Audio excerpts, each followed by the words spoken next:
রাস্তায় দেখলাম এক মুরব্বী আমলকি বিক্রি করতেছে।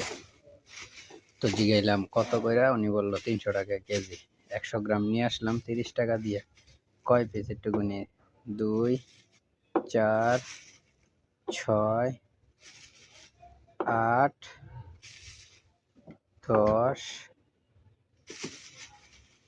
12, 14, 15 পিস ধরছে।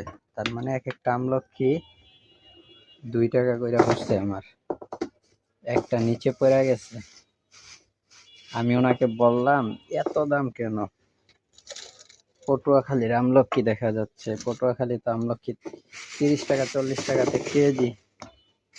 পরে ওনারা আমি ডাইরেক্ট ঠিকানা দিয়ে দিলাম যে আমি কোন জায়গা থেকে কিনছিলাম। কিন্তু এই ঘটনাটা 2-3 বছর আগের ঘটনা, যে আমি 30 টাকা কইরা 3 কেজি আনছিলাম যখন আমি পটুয়াখালী থেকে চাকরি ছাইরে আসি মাদ্রাসায়।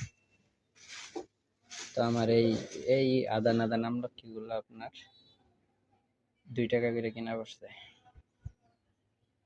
তারপর আমি মনে করি 2 টাকা দামের একটা চকলেট খাওয়ার থেকে আমলকি খাওয়া ভালো। আপনারা একটু দামাদামি করে ভালো জায়গা থেকে কিনবেন, আমার মতো কিনবেন না, তাহলে লস খাবেন।